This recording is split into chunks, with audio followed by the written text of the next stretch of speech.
But I'm not a brother no more, man. Huh? I'm not a brother no more, bro. Because of what? Just because I'm not, bro. Explain. I'm not a brother. You said I'm son, a father, a brother. I'm not a brother. Do you have any siblings?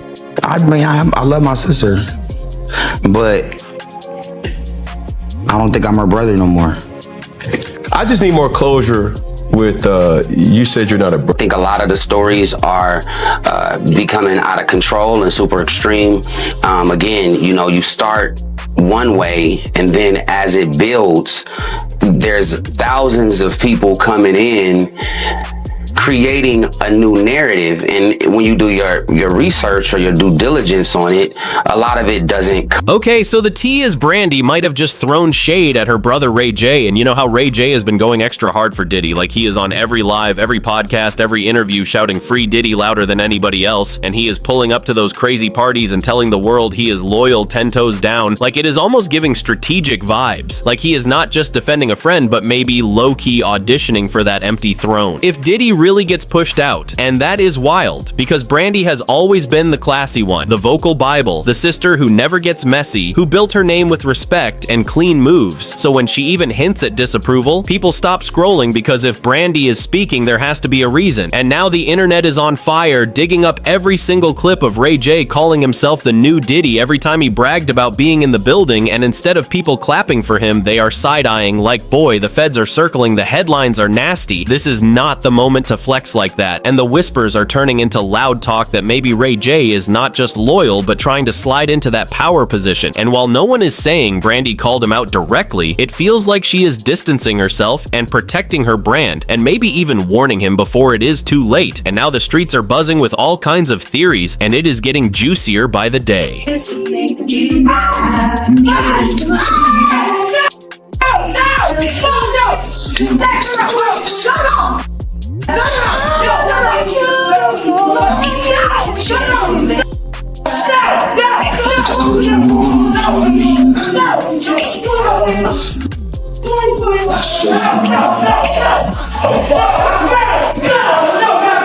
Girl, let me tell you how this drama is playing out, because the real game is not on a stage. It is all over Instagram and Twitter, and every gossip blog that ever touched Wi-Fi, and Ray J is out here repping free Diddy like it is his own mixtape drop, posting clips saying Puff is a good man and telling people to pray instead of hate. And sure, loyalty is sweet, but the internet is looking at him sideways like, why you louder than anyone else? Why you carrying all this heat for Puff like you getting paid extra? Meanwhile, Brandy, who is always polished and never messy, slides in with the softest little shade. Not a rant, not a drag, just a slick comment that makes folks pause like, hold up, maybe Ray J is not standing by Diddy only because of love, maybe there is something else in play. And now everyone is gossiping even harder, because when Brandy hints, people listen. And the way Brandy said it felt less like shade and more like a big sister warning, like she was telling Ray J, baby brother, you are stepping into a dangerous lane and your loyalty might flip into a liability. And that hit, because Brandy is not the type to chase headlines. So when she talks, everybody pays attention, and the media, they ate it up. Some blogs made Ray J look like the ultimate loyal soldier who is standing by his mentor while the whole industry runs away, and other sites twisted it saying he is clout chasing and trying to grab the empire before it crumbles. And of course, the messy blogs turned it into full drama, stitching his free Diddy posts with that interview where he called himself the new Diddy and calling him the apprentice who wants to take over, and the fans are completely split. Half of Twitter is defending him like that is his mentor. Of course, he will ride for him, while the other half is dragging him, saying he wants to be the new Diddy so bad that he is willing to burn right along with him. And now all of this noise just keeps floating over the story, making it even messier. Now people are picking apart every single word Brandy said like it is a Bible verse, claiming she is finally done covering for her brother behind the scenes, and that is why she let a little truth slip out in public. And that just made the tea hotter, because if the internet already thinks you are moving funny, the last thing you need is your own sister hinting that you might be plotting something. And then when you add Ray J's history to the mix, the whispers about sacrifices and scandals start sounding real familiar, because Ray J has always had chaos trailing him like a shadow. And you already know the first name people bring up when talking about him is Whitney Houston. Back in 2012, when Whitney passed away, it was ruled an accidental drowning with health issues and substances involved, but the blogs and the conspiracy corners have been whispering ever since that Ray J was way too close to the mess around her final final days, and even if that is unfair, that shadow still sticks to him, and it makes every move he makes now feel extra suspicious to the public. And you gotta remember, Brandy lived through the heartbreak of Whitney too, since they were like sisters in music and in love. So when she slides a little shade at Ray J for riding so hard with Diddy, people connect the dots quick, like, oh, she has seen this kind of darkness before, she knows the signs. And Ray J, let's be real, has always been famous for mess as much as music. The tape with 𝐃𝐢𝐬𝐜𝐿 literally sparked an empire. His dating show was nothing but chaos. His love and hip-hop antics were pure drama, and he stays trending more for scandal than songs. And now we add in these Diddy party rumors, the ones people been whispering about for years, with big names, wild nights, and secrets that don't sound like just champagne and music. And who always seems to show up in those whispers? Ray J, and not just as a quiet guest either, but as someone comfortable moving in that world even now when most folks are sprinting away from it. So when you line it all up, the Whitney shadows, the messy TV history, the tape scandal, the non-stop presence at Diddy's infamous gatherings, it makes sense why Brandy would side-eye her own brother. Because with Ray J, it is never just loyalty, it is that he always seems to be standing right in the middle when the storm hits. You won't believe this, but Ray J actually looked straight into the camera, all hyped up, and declared he is the new Diddy. Not saying he respects Diddy, not saying he learns from him, but flat out calling himself the replacement. And that is when the internet went wild. Like, hold on, this man is not just riding for Puff, he is low-key trying to take his whole empire. And now folks are debating whether that move screams ambition or desperation. Like, is Ray J chasing the bag or stepping into something darker that Brandy is warning him about? And if you think about it, pop culture always has that understudy waiting for their shot, the little sibling or the sidekick ready to grab the crown when the king is slipping. And with Diddy still tangled in scandal and the bad boy empire looking shaky, Ray J is right there on social media like, coach, I am warmed up, put me in. But on the flip side, maybe it is not that deep. Maybe Ray J is just being loyal because this is the same man who will break down in tears on camera one day and crack jokes the next. So maybe chaos is just his natural space, not some big master plan to steal the throne. You know what really got people talking? It is not just Ray J yelling free Diddy every other day. It is those extra whispers floating around about him and the parties, because for years the street's been buzzing, wondering if he is just a guest standing in the corner or if he is actually a player in that whole lifestyle. And those rumors make the story even juicier. Like, he does not only want to be the new Diddy in music and business, but maybe in other ways too. All alleged, of course, but once gossip blogs smell drama, they spin it into a whole saga. And that is why Brandy's subtle shade shook people so much, because it sounded like two things at once. Like she was telling him, you embarrassing the family by being so loud about your loyalty, and also hinting that she might know or suspect more than she is saying, which feels like insider tea without the details. And now the internet is going crazy with messy parallels, wild spins, and endless theories. Because at this point, the conversation is not only about Ray J trying to climb up, it is about whether he is already way too deep inside the storm. People are now wondering if chasing Diddy's legacy is a golden opportunity or a dangerous curse, because the drama around Ray J and Brandy has turned into something bigger than gossip. And when Brandy dropped that subtle shade hinting her brother might be way too close to Diddy, it shook things up hard, since the ripple effect goes far beyond a viral hashtag and straight into how their legacies will be shaped. And for Brandy, this moment is wild because her entire career has been built on being classy, polished, and above the mess. Even when she faced storms of her own, she always kept her dignity. So when folks saw her sliding that little truth in about Ray J, they were like, hold on, is Brandy really calling out her own brother? But instead of damaging her, it actually boosted her image, because now she looks like the one willing to stand for honesty, even if it is uncomfortable, even if it is family. And that type of energy takes her from just being the vocal Bible and the voice of a generation to being the voice of reason, and that is a whole different kind of legacy. For Ray J, this moment can either turn into his biggest win or his biggest downfall, because on one side, standing next to Diddy gives him access to power and influence and makes people look at him as more than just Brandy's brother or the guy tied to endless chaos. But on the other side, Diddy's name right now is buried under lawsuits, raids, and non-stop scandal. So trying to claim that shadow is like stepping under an umbrella that is already leaking the streets. Never forget his past, from Whitney to the tape to all the messy headlines, and the industry hates anything that feels unstable or risky. So if Ray J's loud loyalty starts looking less like standing by a mentor and more like clout chasing for the crown, the investors, the brands, and the bag holders will back away fast and leave him standing in the storm alone. And if you loving this kind of tea and want the real talk without the filter, you already know where to be. Hit that subscribe button right here on 𝐃𝐢𝐬𝐿 Reports, because baby, the drama never sleeps and neither do we, so stay locked in with me for the next drop.